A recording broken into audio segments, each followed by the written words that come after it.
someone's sure to get it.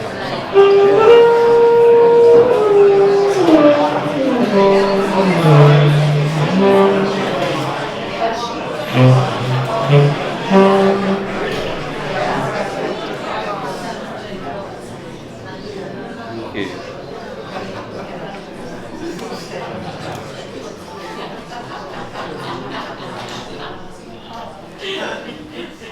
Are we wired for sound? I think so, yeah. Yours going all right? Yeah, can everybody hear? Yeah, everybody here. Well, welcome everybody, and thank you, Mr. Linus Bewley. That was great. And I'd like to welcome Mr. Adam Phillips to the site. He's come before and done some talks for us, so welcome. Adam, as lots of you will know, has written an awful lot of books. 23? I don't know. 23. I think I went down today and counted. 23. And has edited all sorts of other things. For instance, the collective works of Freud. Yep. How many times did you have to read The Interpretation of Dreams? I read it 4 times in 1 year. All right. Did it get better? It did actually. It definitely got better. Adam's book has recently come out, Attention Seeking, and it's one of those books that just goes in so many directions that you could dwell on it for hours and hours and hours. And what I would like to do is to look at just 2 or 3 aspects of that book.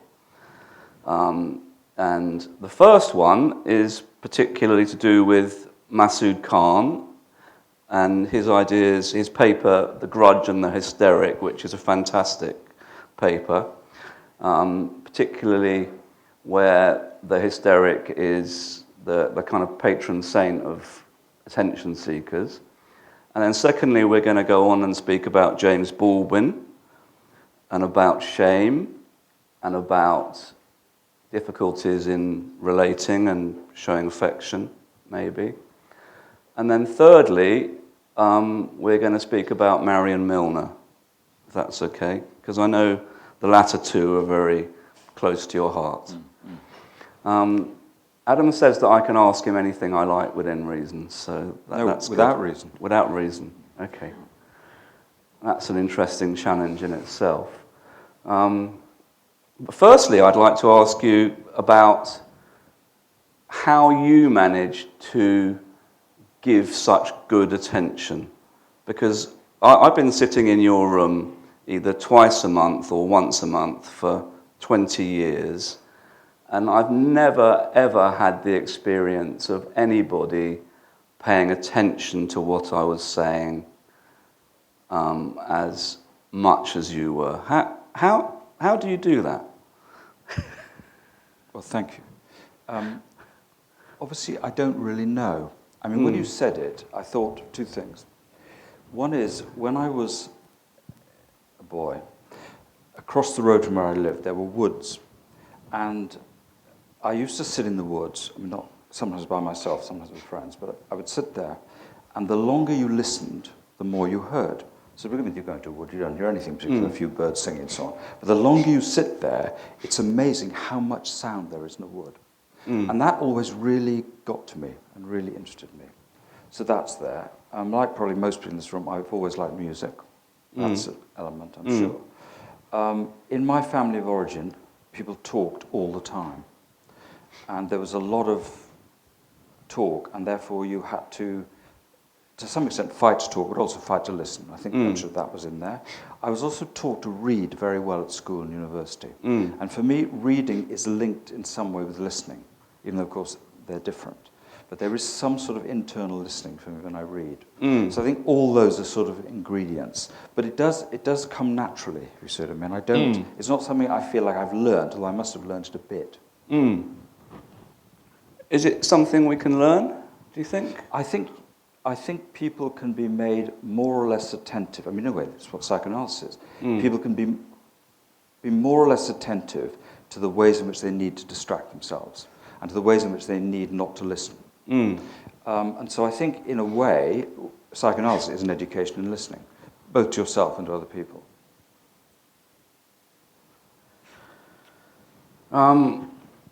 In relation to Masood Khan, who's somebody we've spoken about before a few times and is not an uncontroversial man, I just wanted to run one line past you and see what you thought. When Masood Khan, when speaking about grudge and the hysterics, says, "Why does the hysteric's inner life become a cemetery of refusals?" Which I think relates very much to the attention seeking. Yeah. Well, in terms of Khan also says, I think in a later paper about hysteria, that if the question is, why are the so-called hysteric symptoms so sort of florid? And his idea was that the hysteric is a person who doubts that they can find a place in someone else's mind. And it fits in a way with this paper, because what Khan is saying, that I don't want to go into this in great length, but what Khan is saying in that paper is that the so-called hysteric sexualizes dependency out of an anxiety about being unmet, unthought about, understood, and so on. So that things that were originally, in Khan's language, ego needs, either wish to be comforted, thought about, understood, helped, etc., become sexualized excitement after puberty.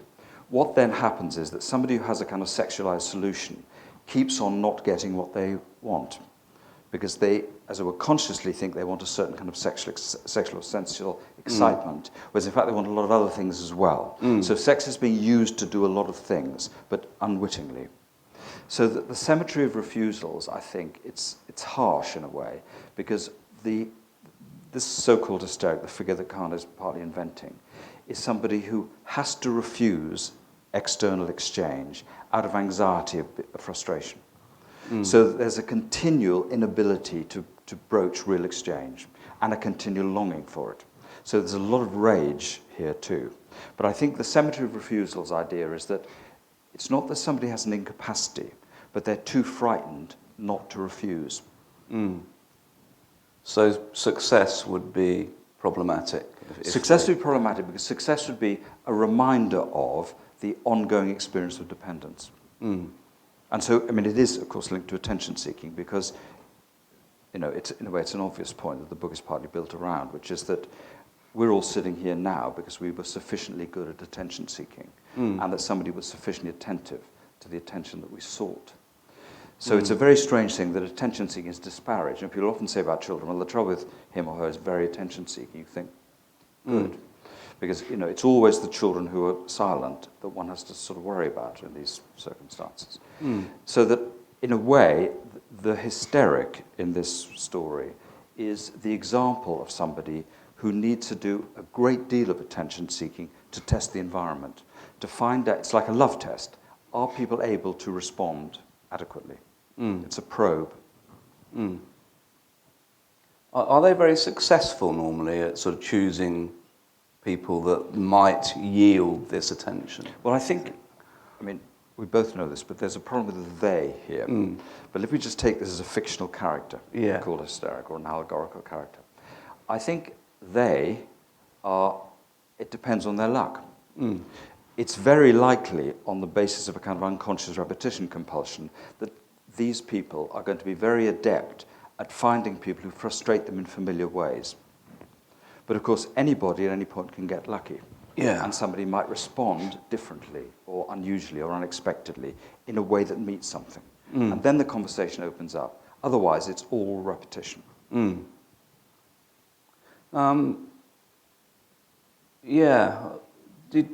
you sort of... I was thinking about your work, and this book is very sort of, quite sort of, it could have been written 50 years ago, do you think?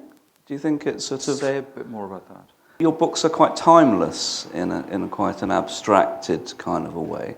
They're about what people do with each other, how we negotiate with other people, how we take up our place in the world. And I just wonder if you have a sense of sort of psychoanalytic time being contemporary or not, or I know you to be quite a political man, but you don't write about politics, for instance, the changing sort of subjectivities. Yeah. I think I've always been, it's partly generation, I think, but I've always been wary of the grandiosity of psychoanalytic people talking about politics, because it's not obvious to me that there's a good translation here. I think the book, to me anyway, the books are timeless in the sense that what I'm doing in these books is reinventing the wheel, you see what I mean? The wheel, I think, is worth reinventing, but it's going over a lot of old things. But I think really psychoanalysis must have stopped me in about 1969, I would have thought, in terms of writing. I read things, I've read things subsequent to that. But I think the bit of psychoanalysis that I loved and love is that middle group, including Mann, Milner, and Kahn, and Winnicott, and all those people. So that's the bit that first got me into this, and has still, will probably get me out of it, so to speak, got me through it. And so even though there are a lot of analysts, other analytic writers that I'm very interested in and so on, I think that's where I started, and that's where I seem to go back to. Yeah. Do you often come upon things in a more sort of recent times that you think? I do. I mean, I sort of crave. I don't quite so much. You mentioned the wheel. I had a long period of craving really good psychoanalytic books or papers, and I very, very rarely found them. Now that could be me. It's not a comment about the world. It's gone about me. But there were and are always psychoanalytic writers that I went on loving in the way that I like, other writers. So for me, it was of a piece. I'm not very interested in theories in that sense, but I am interested in writers, in individual voices. And so there are people that go on being interested in that regard. And obviously French psychoanalysis that made a huge difference to me, as it did to, I'm sure, everybody here. And American psychoanalysis too, but for me it's to do with individual voices, not to do with particularly worked out theories. I just liked some languages more than others, I think. Because I've noticed from conversations with you that your thinking is a lot more informed by philosophy now than I think it probably was. Yeah. Do you think that's fair? I think that's probably true. What I read mostly is poetry, history, and philosophy. I used to read much more psychoanalysis. I still do read bits of psychoanalysis, but it goes in and out of focus for me, you see what I mean? Because I love doing the work, but I don't always love reading the writing. Yeah. Well, that's interesting. I mean, I remember you saying a while ago that you've sort of continued doing your A-levels, really. Yeah, that is exactly what I've done. I did English, history, and biology, and I just go on doing my A-levels. Yeah. Because they seem endlessly interesting to me. Yeah. And you've sort of stayed faithful in terms of the... Yes, I mean, I do occasionally read new things. I don't want to give you the picture. Clearly from the book. But yeah, I do read other things, but there seems to be... I mean, I think I said that, I don't know, I said it in the book, but there seem to be writers that are a bit like recurring dreams. You sort of keep going back to them because you want to go on thinking about them, whatever they are, whatever it is. Yeah. And that's the effect for me, I think. Yeah. Because I thought that this book was the first one where you'd kind of managed to put Freud slightly to the side a bit more. Yeah.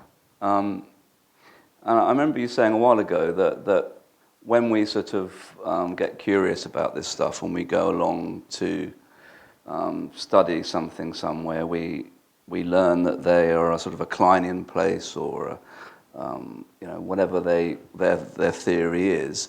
And we can get very impressed by that. Yeah. And we think, oh, they have all the answers. And, if only I could do that well enough, then I'd be one of the made guys. I'd be in. Yeah, it's interesting you should say that, because when I was writing the book, so I realized something. I don't mean it's true, but I realized something, which was that if you overhear or read Lacan, Winnicott, Klein, the New Testament, Marx, whatever it is, the first experience is, if you like it, this is amazing. This really explains a lot of things, etc. And it's like a sort of benign trauma, as in, if a trauma is an untransformable experience, the risk is you get stuck there and you become a Lacanian or a Christian, which means you can't actually work through the process of eating it and digesting it and seeing which bits you like and making something of your own of it. So a Freudian would be someone who's frightened of Freud. It's like an identification with the aggressor. So that in a good psychoanalytic education, my version of a good one, you couldn't be a Lacanian or a Marxist or a Freudian or whatever. You could only be somebody who gravitated towards the psychoanalytic theories that moved them or interested them. And then they would be digested or metabolized and turned into something. So that if anybody goes on simply repeating Lacan or Freud or Winnicott or whoever it is, they've got stuck. And that's exactly the stuckness that psychoanalysis was invented to redescribe. But it hasn't entirely worked within the training institutions. So we sort of inadvertently can create our own sort of adherence, if you like. Yes, or refuges, or Yeah. anxieties about, it's not really like anxiety about thinking freely, but it's an anxiety about being able to, in Winnicott's language, give the writer one loves the full blast of one's hatred. You can bring your intelligence to bear as critically as you like, and you see what's left. And whatever's left is of use to you, and the rest isn't.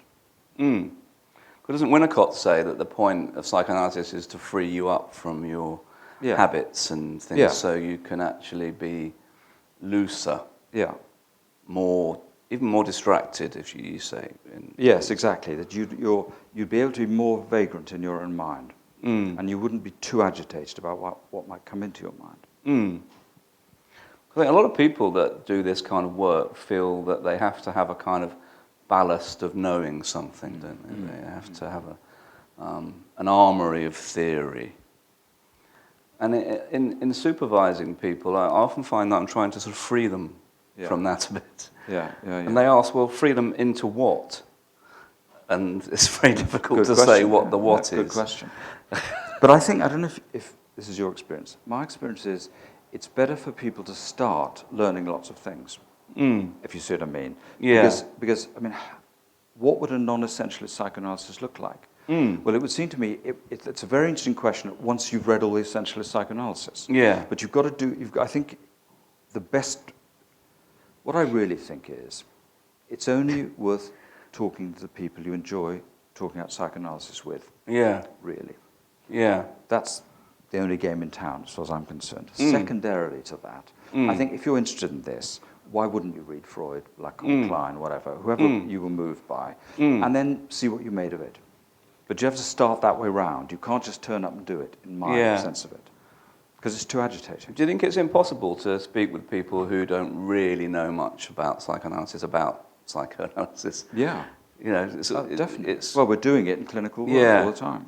In a sense. I mean, the most striking thing to me about working in child guidance clinics was everybody could use it.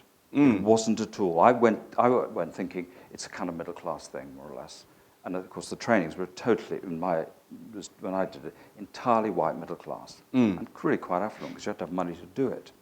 Well, I then worked in child guidance clinics and hospital departments and so on, and there was really, if somebody took to it, they took to it, irrespective of class, gender, race, etc. Some people really took to the conversations, and of course, some people didn't. But why would they? It's only for the people who like it.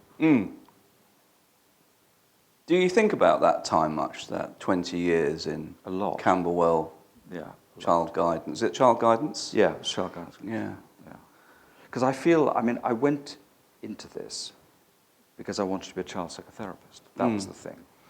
And then secondarily to that, in those days, there was a very idealistic, in the best sense, a commitment to the National Health Service. It was anybody could walk, literally. I mean, I started a walk-in service in Camberwell, but you could walk in off the street, whoever you were, and you would be seen. And you'd be seen for an indeterminate amount of time. Well, that seemed to me fabulous. That seemed to be really what it was about. So I feel like, even though it would be sort of hyperbolic to say this, that I learned everything doing that. Of course, I didn't learn everything doing that, but I learned a lot. Because in those days, there was less differential diagnosis, so you saw crazier people. You saw a larger range because people were less efficiently diagnosed and less efficiently then sent off to the experts in whatever it was. So there was a big range of people I would never have otherwise met in my life, and there were multidisciplinary teams. So it wasn't a rarefied psychoanalysis. I'd always be working with social workers, educational psychologists, psychiatrists, a whole range of people. And it was really interesting. Can you still remember all of the people? Oh, yeah, totally. I used to run children's homes and work in homeless places, and I can remember these characters so clearly still. Yeah. They were almost incredibly individual and specific. Yeah, and what I fear and long for is bumping into some of those children who are adults now. Because one of the problems of our work is that we never know where it ends up, do we? No. It's also a great thing about it. Yeah, I guess it is in lots of ways. How many people here have read one of Adam's books? Stick your hand up. How many have read 5? Any 10s? You reckon? So that's a good lot. It's like an AA meeting, you know, I've been 10 years sort of clean, 12 years clean. Because your books really seem to speak to they grab the attention of a certain type of person that often doesn't really seem to feel they can find anything like it. Are you sort of aware of that, how you grab attention? I'm not, in a way. I mean, it sounds disingenuous, this, but all I know about is I write these books. I write them because I really love doing it. And there's been a coincidence here, which is I've written these books, and there happens to be a market for them. So people want to publish them. So that's like, I presume, a historical coincidence. And that then has its own momentum. I had no wish to be a writer particularly. I want to be a reader. I still actually want to be a reader. But I wrote these books, and also it was a time, I mean, I didn't think of it like this, but I can remember a publisher saying to me that there was a kind of hiatus between R.D. Laing and Winnicott, and after that there was nobody, apparently, who was writing psychoanalytic books that were in any way in the public realm. You know, it became a specialization. And then I wrote these books, and they were in the public realm. And then, you know, then that's what happened, if you see what I mean.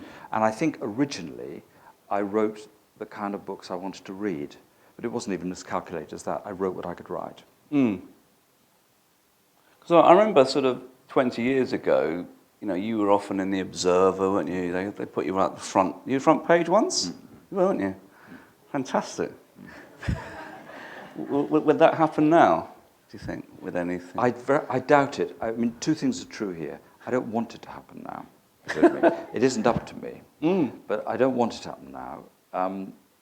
And I just don't know. You just don't know who reads the books. Yeah. And I mean, people tell you, but you have no idea, really. Yeah.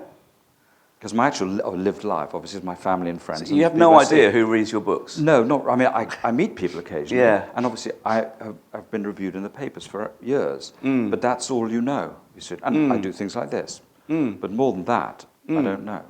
Did you mind getting that kind of attention? No, I liked it. You like it? Yeah. It's good. Yeah. So why don't we sort of come home from work and have our partners say to us, how did your attention seeking go today? Did it go well? Yes, did exactly. people flirt with you? Did you go for lunch with interesting people? Did people laugh at your jokes? But also, what were you wanting? I mean, obviously, one wouldn't want to come home to one's partner asking us questions. But if we take this figuratively, I think the question would be, how good are you at it in your own terms?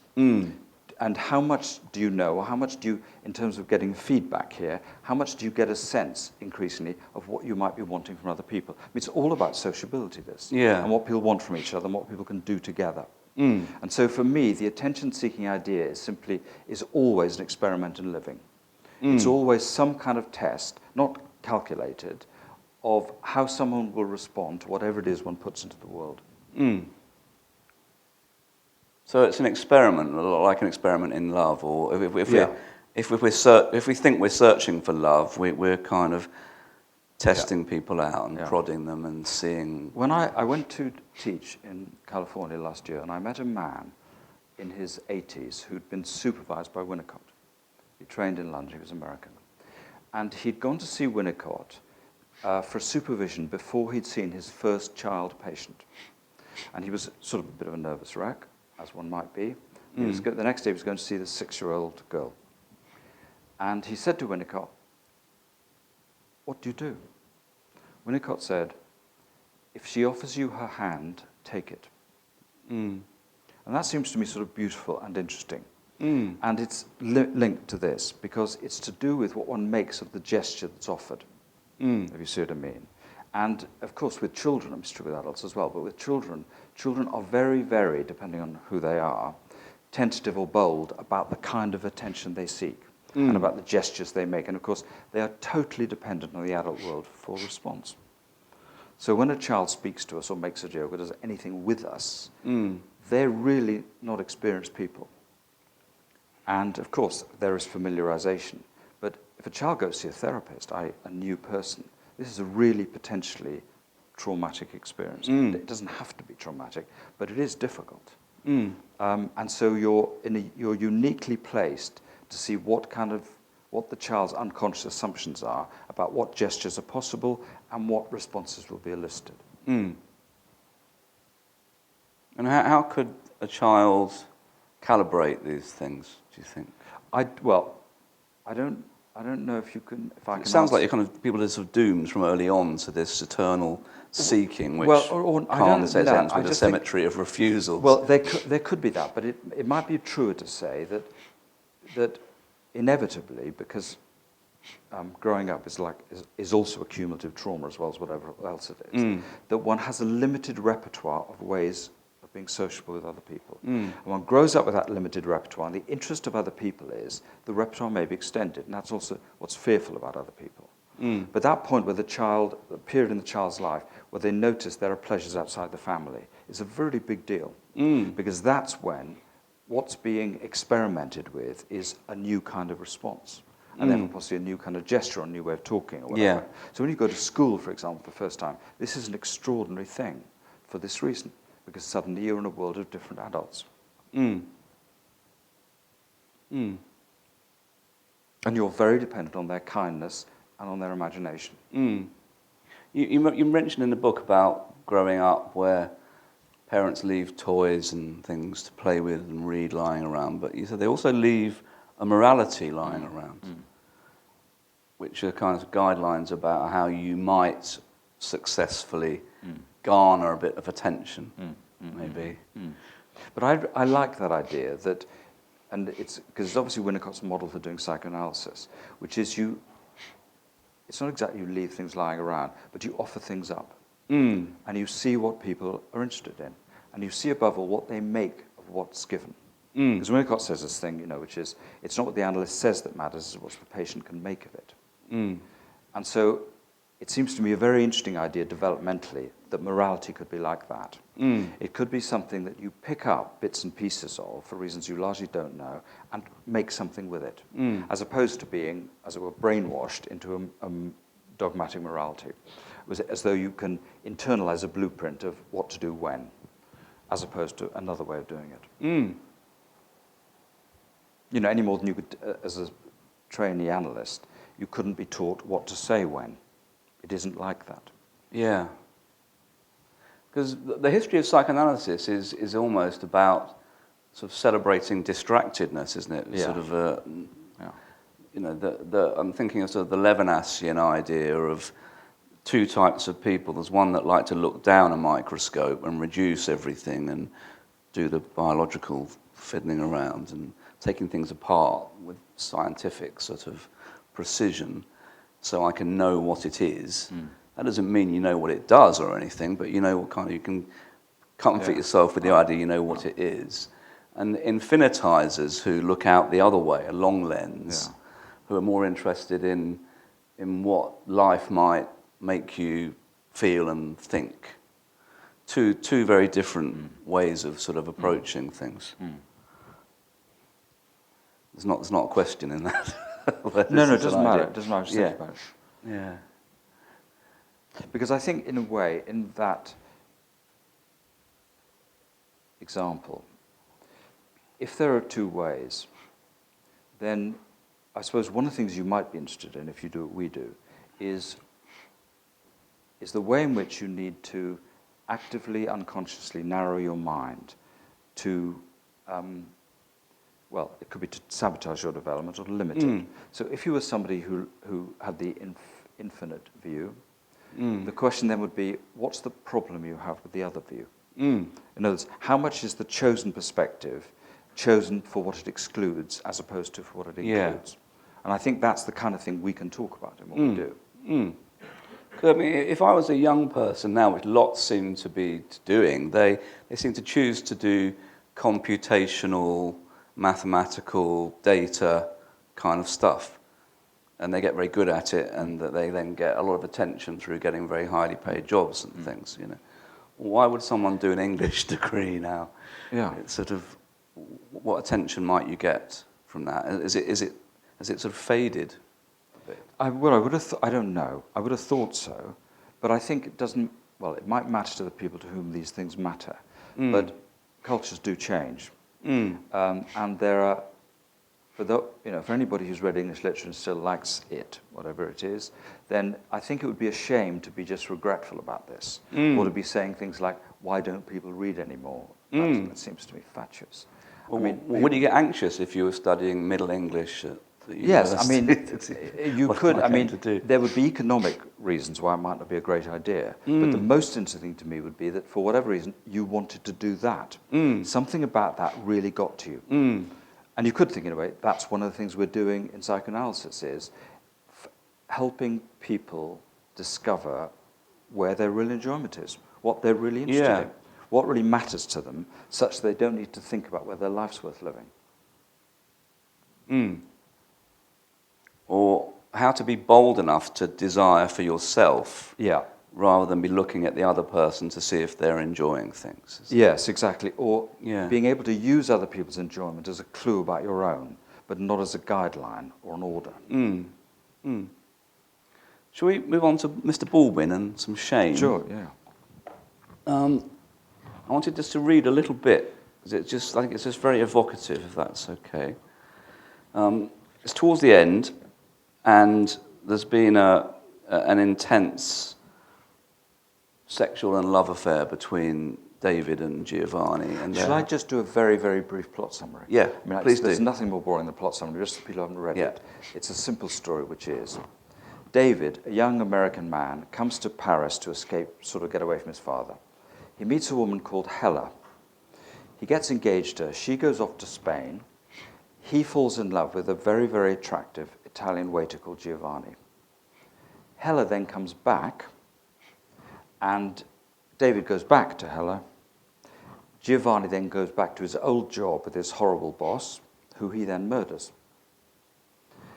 Hella then discovers that David is in fact, whatever this means, gay, and they split up.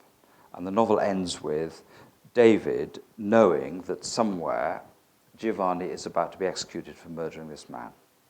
But obviously, the book is so much more interesting and better than that, but that's the bare bones of the story. There's some quite beautiful passages, aren't there, about how hard it is to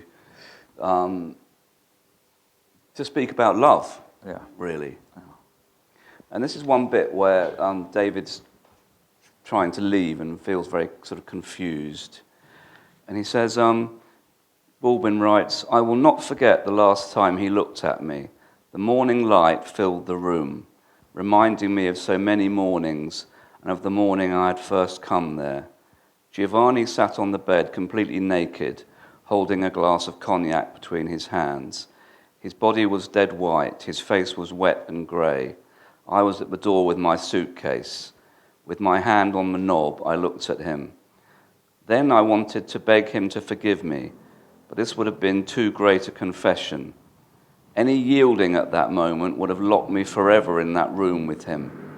And in a way, this was exactly what I wanted. I felt a tremor go through me like the beginning of an earthquake, and felt as for an instant that I was drowning in his eyes. His body, which I'd come to know so well, glowed in the light and charged and thickened the air between us. Then something opened in my brain.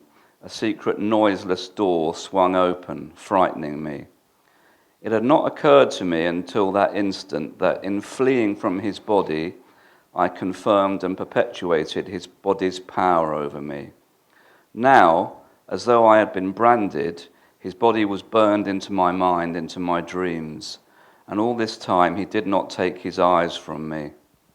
He seemed to find me more transparent than a shop window.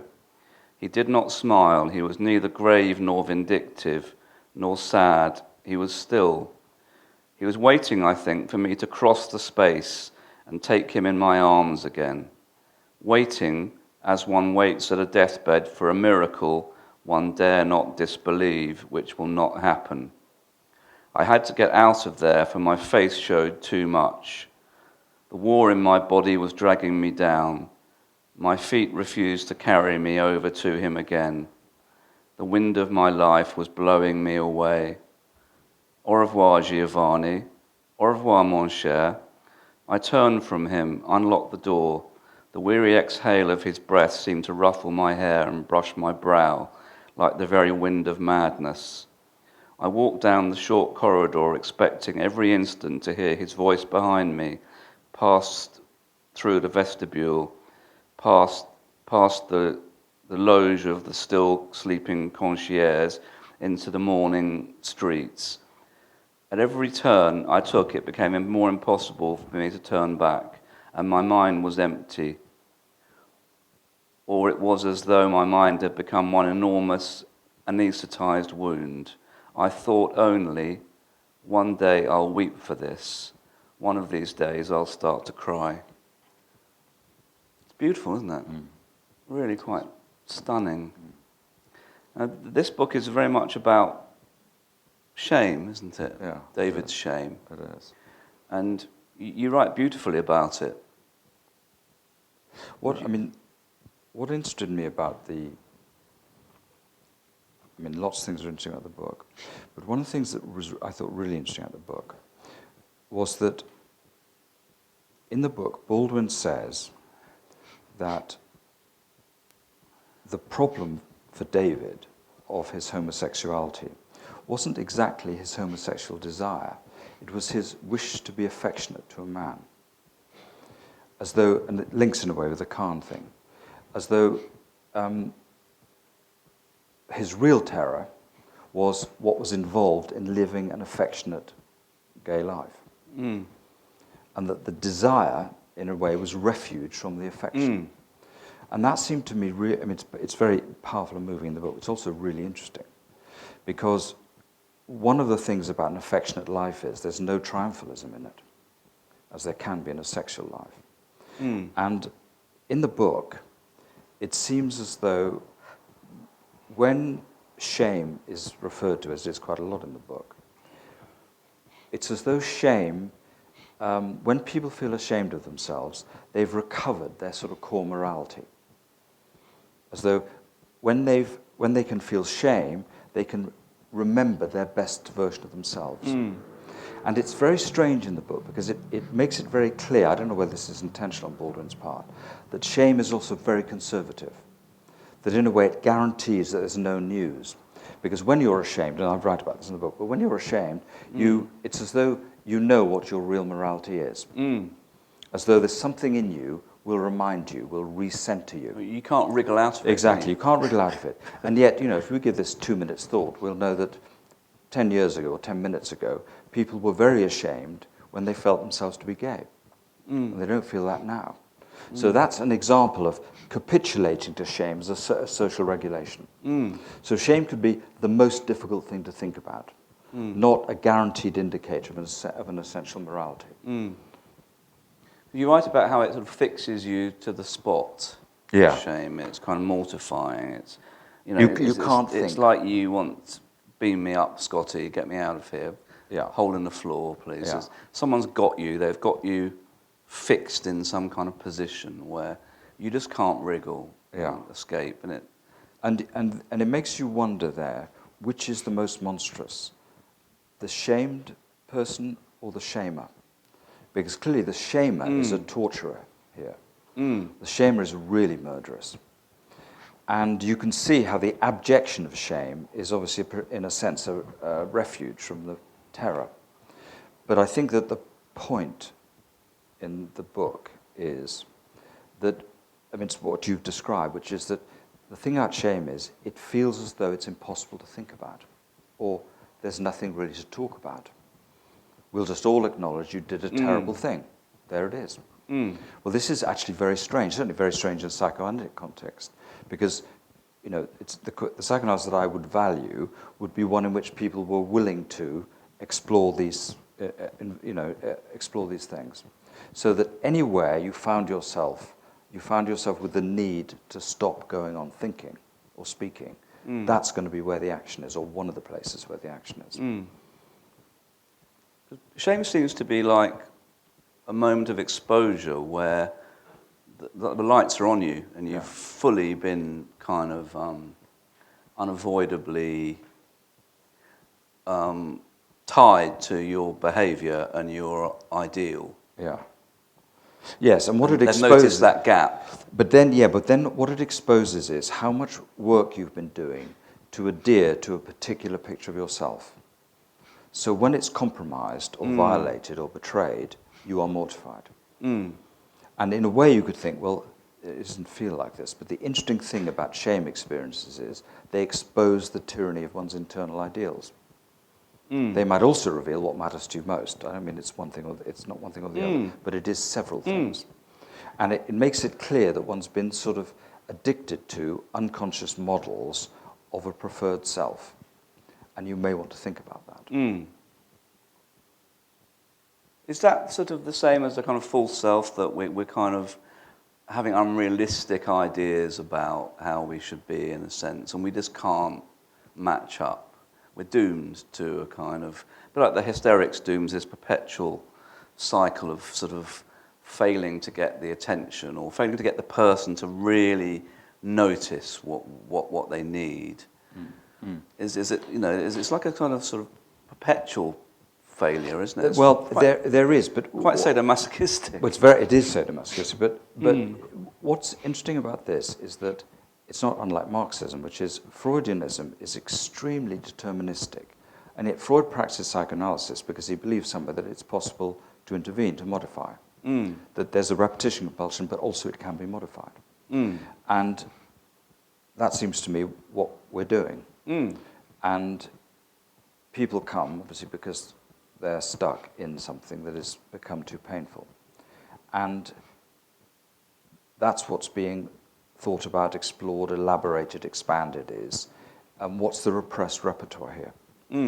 Why have you needed to narrow your mind in this way? Not that you can be anything or anybody, but there's a very specific project here of narrowing who you can imagine yourself to be, or who you can live yourself out as. Because aren't we sort of completely scared of going mad so much that we organise ourselves quite tightly? Do you think? I think it depends. We get obsessions. I know what you mean. Things that I think narrow us down. It depends, though, on your earliest experiences, I think. Because some people are frightened of being mad, and if they are, that's for very good reasons. But there's a broader thing, I think, which Bolus writes about, which is people being fearful of the complexity of their own minds, that we are in excess of ourselves. And the question is what we can make of that excess. And the advantage of a good psychoanalysis is it enables you to extend the repertoire of what you can let yourself feel, think, say, know, etc. And it can give you a clue about why you've needed to preempt or preclude certain experiences. The risks you can't take and the risks you want to take. I was reading the other day about the government's sort of data assistants who can scrape data off the right people's Google accounts and then manipulate them and sort of stuff like that. Do you think shame is, can we scrape it off our hard drive, get rid of it? Or it seems something quite irreducible about it. Well, I think either that's true or that's what we're supposed to believe. If you see what I mean. Yeah. And I think it's going to be very variable. Yeah. But I think that it would be defeatist and punitive to settle for it too absolutely. That's all. I think that when somebody is ashamed of themselves, it's worth finding what it is possible to say about that. Or what the possibilities are for redescription here. Not as if to say, no, it's not shameful, it's wonderful. So much as to say, what's shame, what's the word shame or the experience of mortification over-containing? Because there's going to be more to it than that. That you can be sure of. Yeah. So how about Marion Milner then? How does she figure in this? Because I know she's somebody who you were very impressed by as a young man. And she writes beautifully about attention and types of attention. I think Marion Milner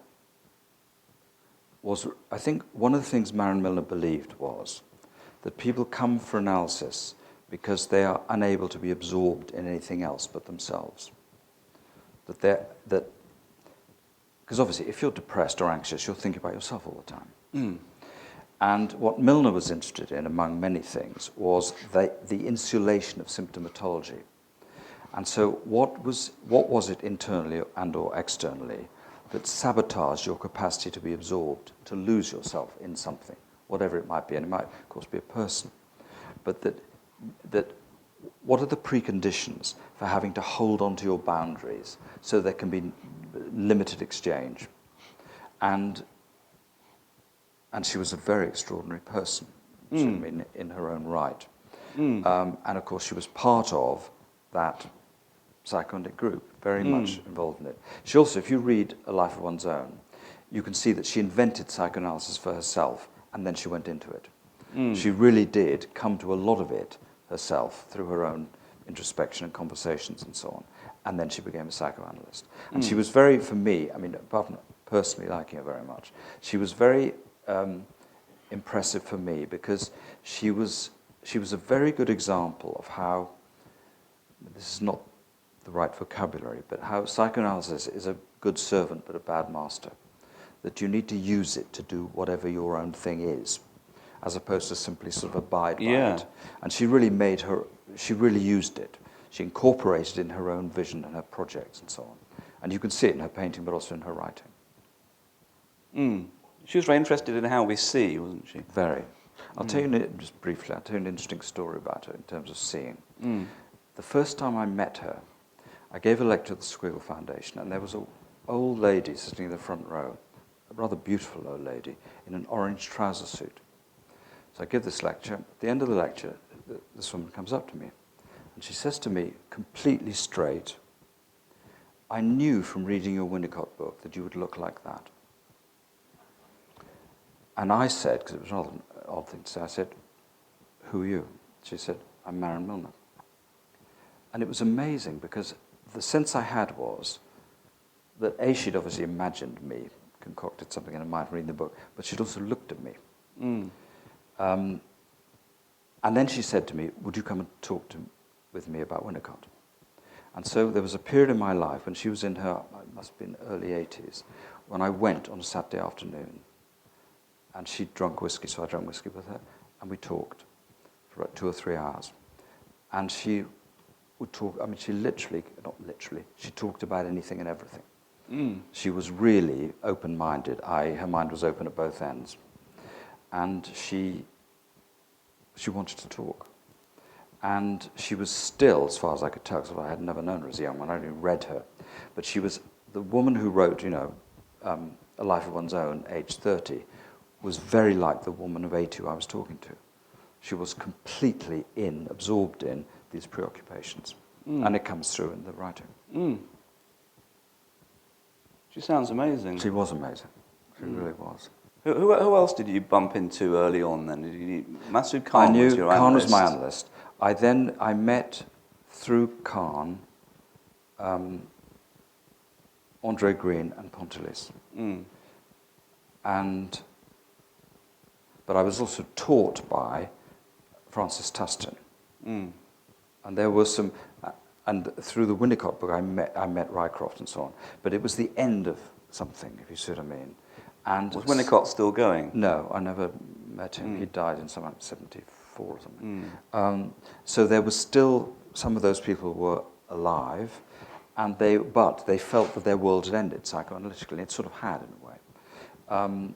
Partly because, I didn't know anything about this world then, but they felt that the Kleinians had taken over at the Institute, and that nobody was going on with the middle group apart from Kit Bowles, who was American and came out of a sort of slightly different tradition. And it was amazing to me as a boy to meet these people. Amazing. Because these are people, I've obviously read their books. I didn't think you could meet them. And by a whole series of coincidences, I met those people. And they were very interesting and inspiring people. If you're interested in psychoanalysis, they were really interested in psychoanalysis. Sounds like they were very generous. They were extremely generous, and they were extremely generous, I think, and I was one of these people, to young people who were interested. And very unpatronizing and very undogmatic. And it was a real breath of fresh air, because I was taught by some wonderful people, as we all were, and some terrible people. And the terrible people were really terrible. They weren't just terrible. They were real bullies, and they were really sentimental. And you were being taught what to say and how to do it.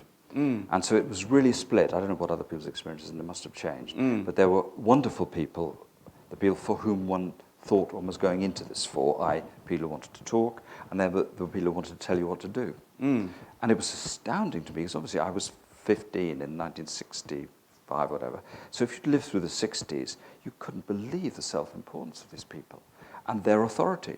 They really talked as if they knew what they were talking about. And it was startling to me. But I also was a child, if you see what I mean. I was in my early 20s. And so it was tricky, this. But the good people were fantastic. It's amazing they accepted you, because I tried to go and train in my early 20s, and I was told to just piss off for a few years and go and get some life experience. Well, I wrote to the Institute, because I knew nothing about this world. And I wrote to the Institute when I was 22 and said, I'd like to train to be a psychoanalyst. And they wrote a really sweet letter back saying, we're delighted you want to train to be a psychoanalyst, but we think you're a bit young. So why not just do a few other things and then reapply? And which seemed very nice, etc. And then I discovered there were child trainings, and I knew I wanted to do that. And then the child trainings were more open in the sense that they took people who'd read literature, history and stuff. You didn't have to do psychology or be a medical doctor. We're going to have to finish in a minute this bit, but could we end with your Masood Khan story, the one with when he gave you a little tug? Well, it's very briefly. When I think something in it that's just so important. No, fine, no, I'm quite just say it. Obviously, I lay on the couch and he sat behind me. And sometimes, those days I had long hair, and sometimes when I resisted, he would pull my hair from behind. But he was sweet, this was entirely affectionate. He'd pull my hair and say, shut up and stop resisting. I know what I'm talking about. And it was sort of funny and sort of rather wonderful. So you were trying to please him by coming up with dreams and things, were you? Well, I was doing... Did he notice something? Well, what happened was, in the first session, I don't want to go on about this at length, in the first session, I lay on the couch and did what I thought was free associating. I just wittered away. And after about 10 minutes of this, he interrupted me and he said, can I interrupt you, Mr. Phillips? He was very, very polite, courteous. I said, sure. And he said, you haven't come here to tell me about your sex life or to tell me about your dreams or to free associate. You've come to say something significant. If you've got nothing significant to say, please don't talk. And I just thought that was so wonderful and sort of amusing and sort of impossible. What could you do then? But you're quiet for a bit, were you, after that? Ish. But it really woke me up to something. And it was very provocative. Well, thank you so much. I think we'll come to an end there. But we'd really like to welcome questions and contributions. Neither of us can hear too well, so please be bold and speak loudly. And I think there's a microphone somewhere around.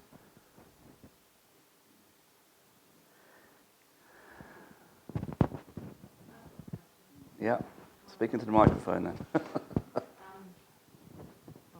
works, but if you press the button at the bottom, apparently that's the trick.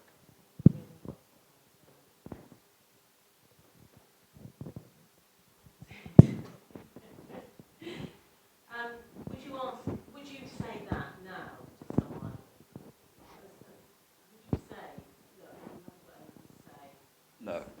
No, I certainly wouldn't say it. And the trouble with the story is, of course, you've got so little context.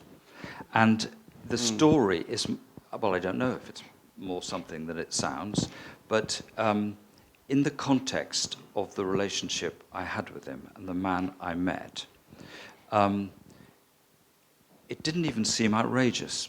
It seemed, in the first instance, funny, which it sort of was. And then I thought, well, what do we do now? And that, for me, was kind of thrilling, in a way. But I would never make that kind of remark to somebody. But he could do it in a very, it was very uncoercive. I didn't feel at all bullied, or mocked, or in any way sort of constrained. I thought he'd said at that moment what he thought. And now I can see what he meant. But it took me years, in a way, to see what he meant. But I wouldn't say that. I would say comparable things. Yeah, I think you meant the noise. That what you were saying made so much noise that you couldn't. Yes, I think it was a version of, look, you think you're free associating, this is actually unconsciously rehearsed. You know, free associating is actually not easy. It's not something you just come in and do. No. And I think what he was drawing to my attention was that, I mean, he wouldn't have put it like this, but we've come here to have a real conversation about something. And we've come here to talk, not to chat, even though we did chat.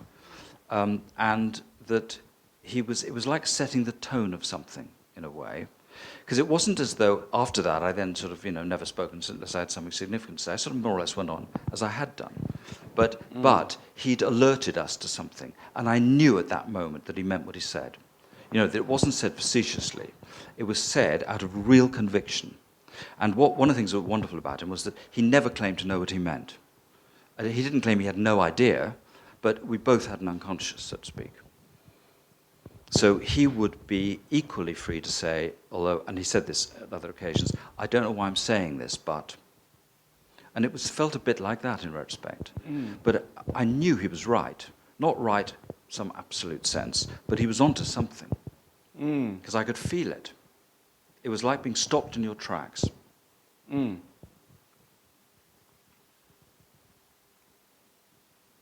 Yep.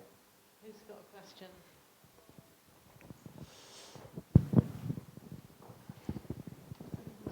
It's on, okay.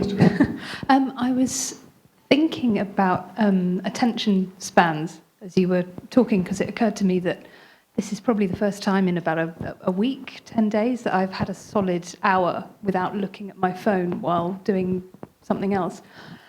And I sort of wondered whether you had any thoughts on, whether we are losing the capacity to truly pay attention in the way that you described at the start, or whether the capacity is kind of changing shape.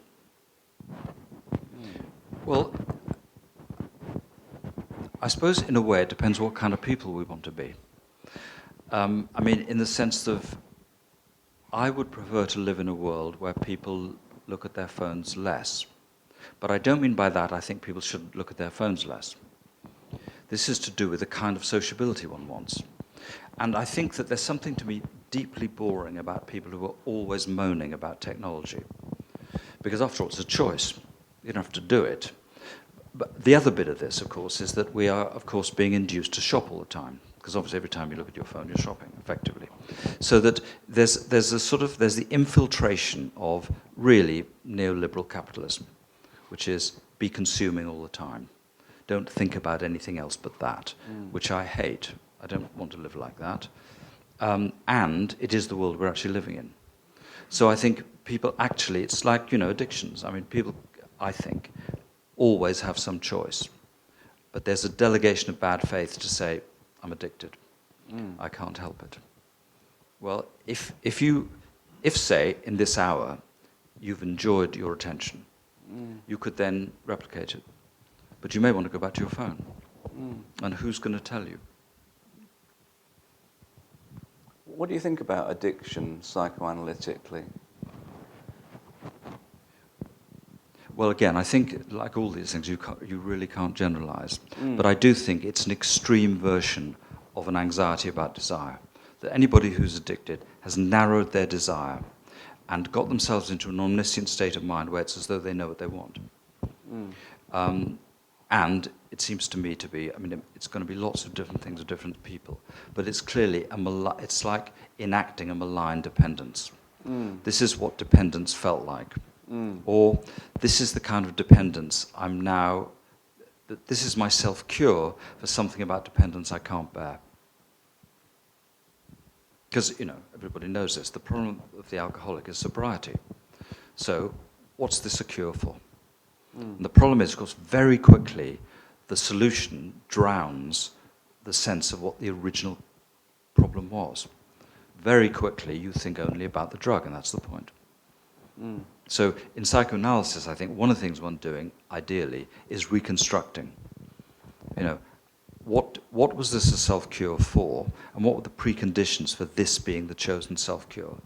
Given there's a large repertoire of things one could do that are more or less debilitating. And one of our big problems is how to save people from their own self-cures, isn't it? And that's Kahn thing is very interesting like this, where he talks about the most difficult thing is to cure the patient's self-cure. And effectively, that's one way of putting it. Yep.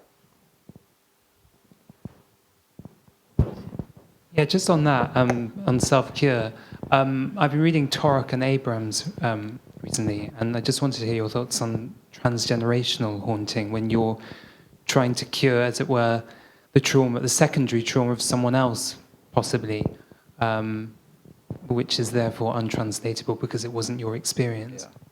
I mean, I think the Abraham and Torok stuff is sort of fabulous, but it's also very, very dismaying. Because it's very clear, it seems to me, that in transgenerational haunting, there's a real limit to what you can possibly represent or know. And so you'd have to, it's a bit like reconstructing a football match from the score. I mean, imagine trying to do that. Well, this is the scale of elaborate reconstruction here seems to me beyond anybody's capacity. It doesn't mean you can't do anything, but it's going to be very, very limited. But one of the things, it seems to me, we have to acknowledge is that the person we're seeing arrives very late in the day, because the day is hundreds of years. And, you know, people are enacting very complicated transgenerational histories. And so it sets limits to what's possible. It's not that it therefore explains why psychoanalysis doesn't work when it doesn't work, but it is a very sobering element in all this. But why, of course, it's also, by the same token, very interesting to know about people's grandparents. And, you know, that what can be known of a transgeneration history, what the myths conveyed, are very, very powerful. But I think you can read Abraham and Torok and think, there's no point in doing psychoanalysis. It's impossible. And in a sense, it's true. In a sense, it isn't.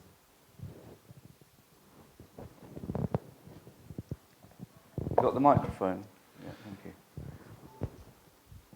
Something like this is okay. This is a bit of a layman's question, but I'm a special needs teacher, and many of the children I work with have ADHD, attention deficit and hyperactivity disorder.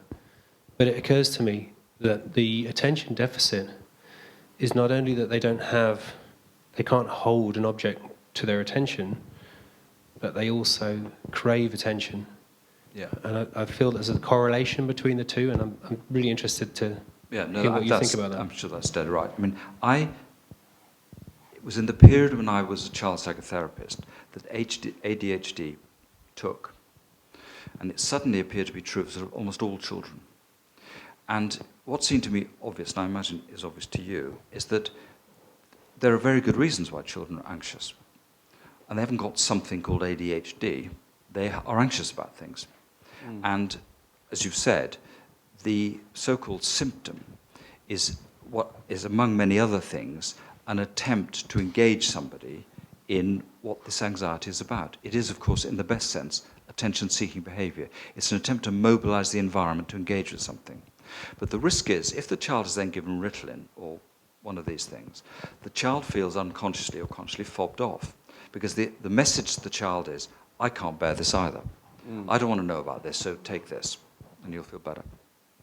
So I think that the diagnosis is completely misleading.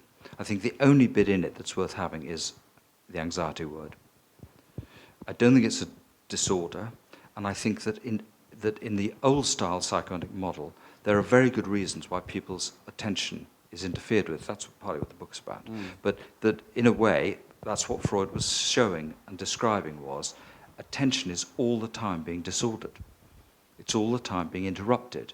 And what it's being interrupted by is very, very important. It's not that if only we can get everybody attending properly, it'll be fine. I mean, there are very good reasons why children are anxious. And there are very good reasons why one might not want to attend in school. And they're both to do with what's going on at home and what's going on in school. Thank you. I mean, they're autistic as well, my particular children, so there's that anxiety around that actual experience, which is another dimension, I suppose. Yeah, but that's not hard. cool. Yeah, it's really hard. So you're not a big fan of oppositional defiance disorder, then? Correct. Okay. Yes, at the back. We need to get that mic round to the back somehow.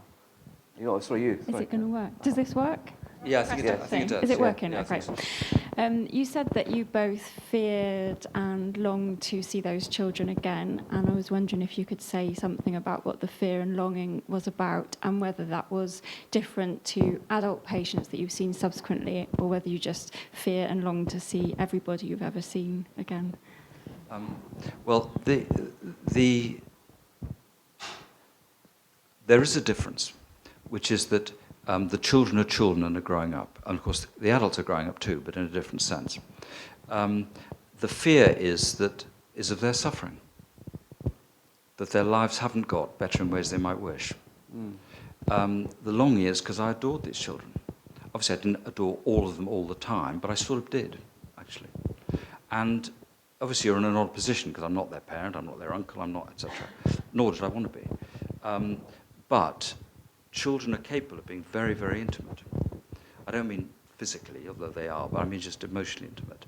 And so it's powerful, as you know. I mean, we've all been children. So you can't help but wonder what's happened to them.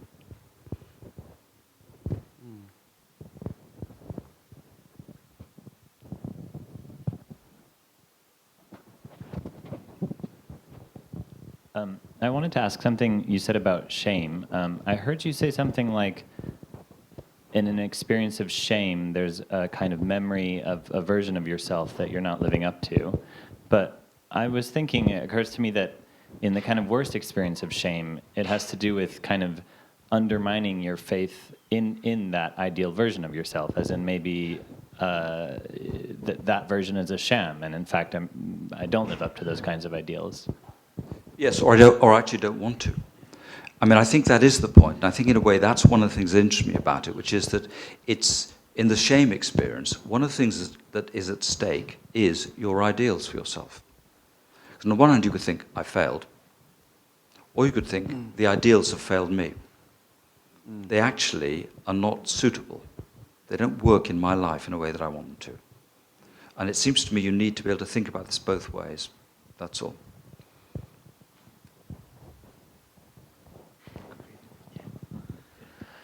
I was interested in what you said about the comparison between listening and reading, and wondering if you could say something more about how you read.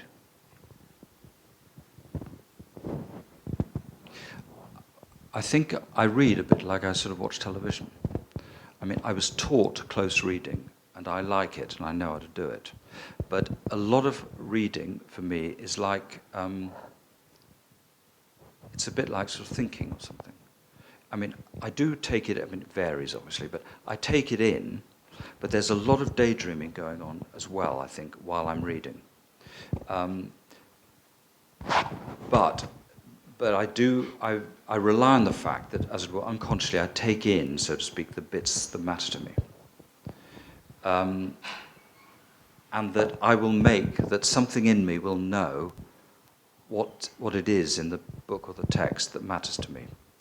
And I'll take that in, and something will be done with it. I don't mean it'll be productive necessarily, but I do believe that it's like a compost heap. Something will, and this is simply an act of faith, I assume something lands and something happens. that if I'm engaged, if I really want to read this, there's a reason. I don't know what it is, but there is a reason. Something about this gets to me. And things do come out in the wash. I mean, I can remember, for example, as a teenager, reading, because I was given it in a lesson, a bit of Darwin's work on worms. Then, 30 years later, whatever it was, it occurred to me to write a book called Darwin's Worms. And I had no memory of this at all, consciously, if you see what I mean. But I can remember, once I had realized this, reading this passage on worms and being sort of amazed by it. It really struck me. Now, there must be lots of examples where that hasn't happened, but there it did happen.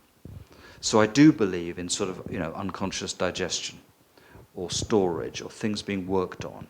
So one would have, if one was reconstructing this, you'd have a fantasy of some unconscious process or mind, or how you could put it in lots of different ways, in which one's preoccupations are being worked out.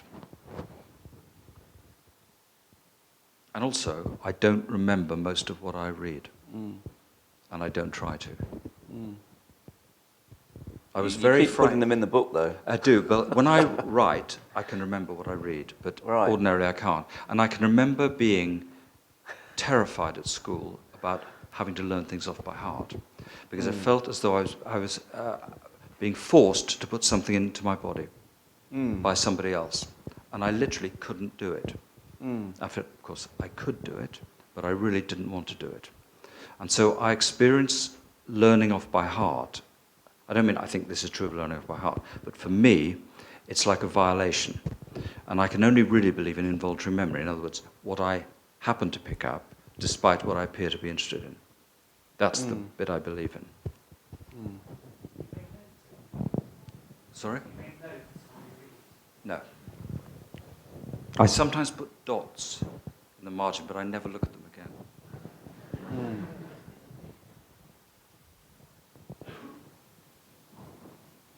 Anybody else? Yep. I'd like to ask a question. In the book, I think it's only a couple of sentences, but you're talking about how quickly we can move from our shame to shaming. So you say it's a shame how easy it is for men to shame women. And so that made me think of some men I've worked with and the delusional jealousy that they can get into about their partner's past sexual experiences. And I remember a man once saying to me, my shame on her behalf is the hill I'll die on. And I wondered, because that really struck me at the time, and this idea that it's something we all do all the time. And with men, I think with this particular case, it was a defence against all the things he felt about women, really, and his desire and his dependency. I mean, when you said it, I thought I can imagine why or how somebody would be ashamed of their omnipotence.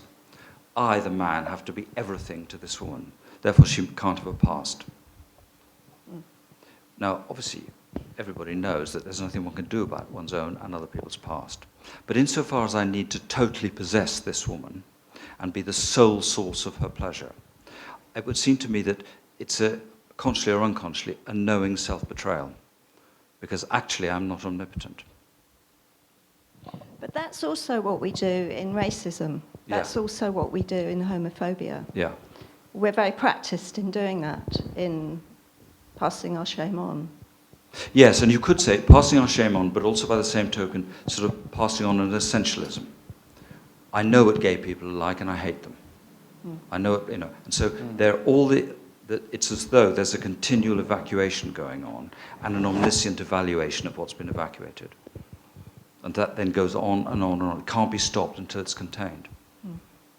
Thank you. Anybody else?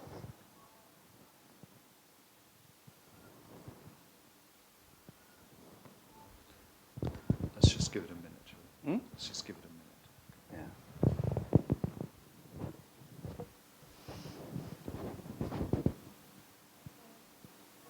Yeah. Why One just here, and then one at the back. I was wondering about when you were Hang on, talking wait for the mic. Yeah. when you were talking about ADHD and these things, and like autism, and whether there's whether psychoanalysis is quite a specific type of attention as well, whether you have to whether there's room for autism in psychoanalysis, for instance, because you said it's difficult. Yeah. Well, there's one version of psychoanalysis that is committed to diagnosis. There's another version of psychoanalysis, I think, that would say all diagnosis can be is like allegory or guidelines or blueprints. In other words, there may be overlapping, it's hard to know what they are, but characteristics of people. But the psychoanalysis that I value is about singularity. It doesn't mean people don't have things in common, but it means they also don't have things in common. So that the risk would be that a diagnosis of autism has a sort of unconsciously omniscient quality about it. In other words, we know what autism is, and we know what the treatment is, and we know the limits of the treatment, as though beforehand we know everything. Well, we may know something beforehand, but we definitely won't know everything. I'm thinking more about neurological differences, say that someone,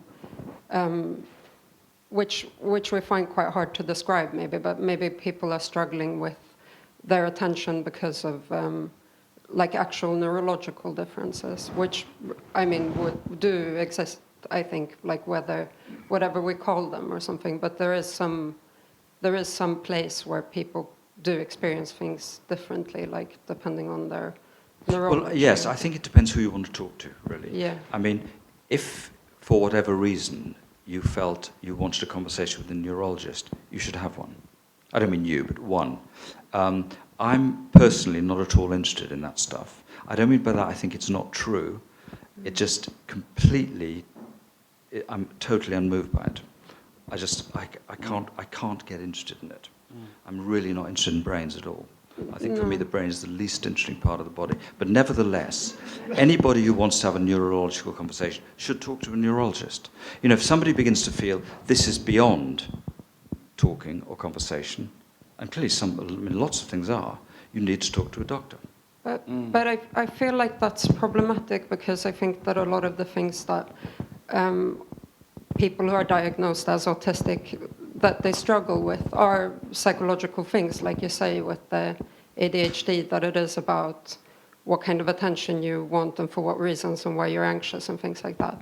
But it's just maybe they're more anxious because of neurological underlying reasons. So I think it's kind of destructive, this complete separation between the two, because I work with autistic kids, and I can sort of sense that they do need also psychology. And I thought maybe in your work as a child psychologist, you probably did meet also autistic children. No, I agree with that. It's not that I'm saying don't. I think anybody who seems useful, incorporate. You must know, if you work with autistic children, that there are very, very interesting groups now of parents with autistic children, and who make a very, very interesting case for what seems to me to be true, which is there are lots of different ways of being in the world. And one of them is so-called autistic. Doesn't mean we have to accept it totally on its own terms, or that we don't try and do things for children like this. But it does mean that we don't assume that there is a norm against which things are measured. Because the norm, obviously, it's all normative, but the question is, which norms do you prefer? But that's what I'm thinking with psychoanalysis. Is it a very, it is a norm of its own as well, or the very defining in culture?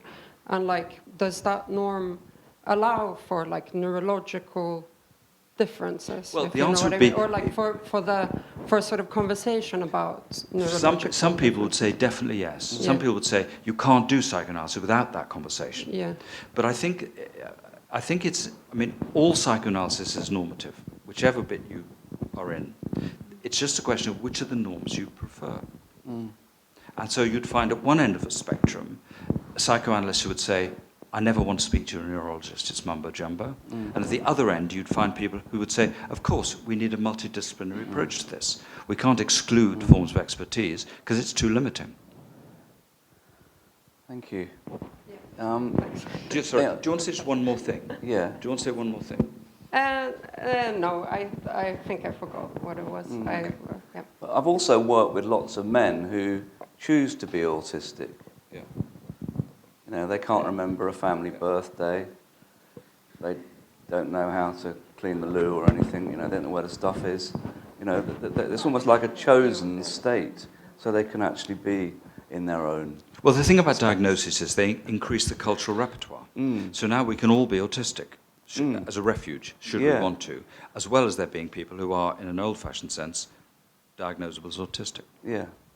I was quite interested in your earlier on reflection about psychoanalysis being useful to lots of people and those who can use it, and how enriching those earlier experiences you had with lots of different people coming in and making use of the sessions was.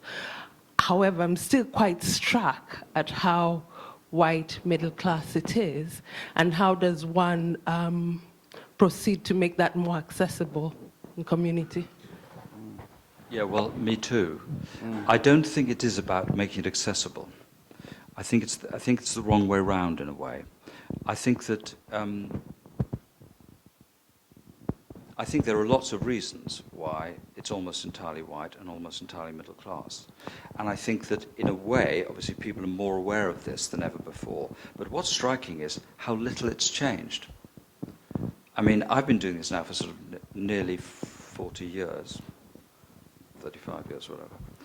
And it seems to me, and I've limited experience now, to have changed very, very little. And this seems to me to be astounding. I mean, I can remember going to San Francisco, 20 years ago, and being picked up at the airport by the people who had invited me. And the man, who was a perfectly nice man, said to me in the car, "We've got a very, very liberal institute. We've got a gay trainee and a black trainee." And you think, now, I don't know whether people would speak like that now, or they might think like that but not speak like that. But I think that, in a way, the onus is going to be on people making it sufficiently interesting and alluring. There's got to be a good reason to come to something like this. And the onus is on the people who do it. And otherwise, people should do other things, if you see what I mean, or they should start their own groups or do whatever's necessary. Because it seems to me to be sort of astounding that it's still like this. I mean, when I worked in Camberwell, most of the children I saw were Afro-Caribbean, and there was never a single black person working in the clinic. And it was unremarked upon. Now, that was 35 years ago, whatever. I think it's unlikely that would be true now, I don't know. But there are reasons. There must be. Sally, do you want to? Hiya. When James started talking about your book, he said how timeless your writing feels. And whilst I agree with that, I was wondering, you talk about the link between shame and misogyny in your book. And I was wondering, were people having conversations about that in the 70s? Because it feels so relevant, linking back to the earlier question about male omnipotence. And linking that maybe to racism and homophobia. And this could be such a useful discussion to be having nowadays. I mean, it was very striking to me, I mean, in retrospect, that I never heard the word misogyny used in child psychotherapy. And yet, all the time, one way or another, the aspersions were cast on the mothers. It wasn't that it was exactly a mother-blaming, I don't know what the group, but there was a sort of implicit assumption that it was kind of up to the women. So that if, for example, there was a predatory or aggressive male around, the question was always, what's the mother doing to protect the children from the man? And it was all slanted like that, if you see what I mean. So no one would say, these women are terrible, they're ruining their children's lives. But they would say a very sophisticated version of that. And I think it must have changed, I imagine. But it was not at all around. And of course, the theory in the child development theory is very strange in this regard. It's a real mixture. Because in Klein, for example, it's not that Klein sanctions misogyny. she legitimates it in a certain sense. She shows you why we all can't help but be really violently and virulently misogynistic. And Winnicott, in a different sense, he talks about good enough mothers, and he's clearly on the side of mothers, not that he's really a rampant misogynist, but there is a sort of implication that, if you haven't had a good enough mother, you've kind of had it.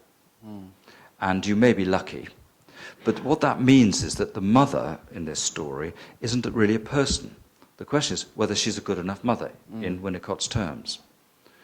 And these are rather extraordinary ideas if you give them 2 minutes thought. They've got things, it's not that I think it should all be dispensed with, but I think it's really worth looking at differently. And perhaps on that note we should stop. Yeah. Thank you very much. Thank you all for coming, and thank you, Adam.